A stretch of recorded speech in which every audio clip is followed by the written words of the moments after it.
everyone. So in this video, I will tell you about judicial review. So first of all, we would like to know the meaning of this term. What is judicial review? So judicial review is the power of the judiciary to examine the constitutionality of legislative enactment and executive order of both the central and the state government. And on examination, if they are found to be the violative of constitution, then that can be declared unconstitutional, invalid and void by the judiciary. So मैंने क्या कहा कि judicial review, जिसे कि हम हिंदी में न्यायिक पुनरीक्षण कहते हैं, वो जुडिशियरी की ऐसी पावर, ऐसी ताकत होता है जिस ताकत का वो यूज करके वो अगर उसे लगता है कि हमारे इंडिया में कोई ऐसा एग्जीक्यूटिव ऑर्डर पास हुआ है या फिर कोई लेजिस्लेचर ने ऐसा कोई लॉ बनाया है, तो ऐसे लॉज को जो कि हमारे कॉन्स्टिट्यूशन की अगेंस्ट जा रहा है उसको इनवैलिड, अनकॉन्स्टिट्यूशनल और वॉइड डिक्लेयर कर सकता है। जी हाँ दोस्तों, जैसे कि आप जानते हैं कि एक बहुत ही फेमस सबरीमाला केस है, सबरीमाला टेम्पल केस, जो कि आपने सुना ही होगा।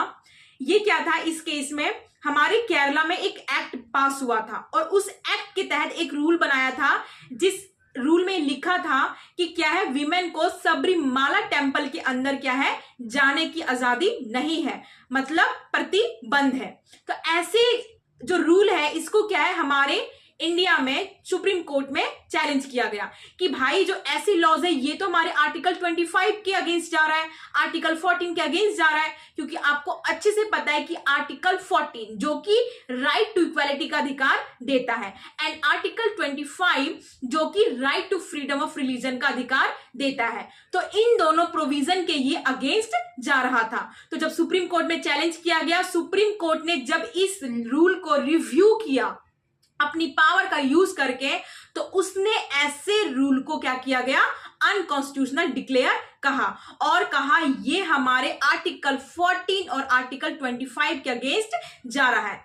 तो आप समझ गए होंगे कि जुडिशियल रिव्यू क्या होता है।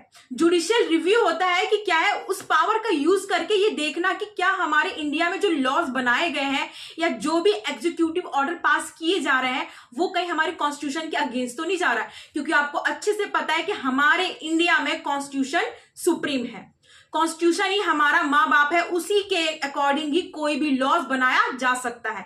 ऐसा नहीं है कि आप कोई भी लॉज को बना देंगे और क्या है, आप सुप्रीम होने की कोशिश करेंगे। तो ऐसे चीज को हमारे सुप्रीम कोर्ट देख करके इसको अनकॉन्स्टिट्यूशनल डिक्लेयर करता है।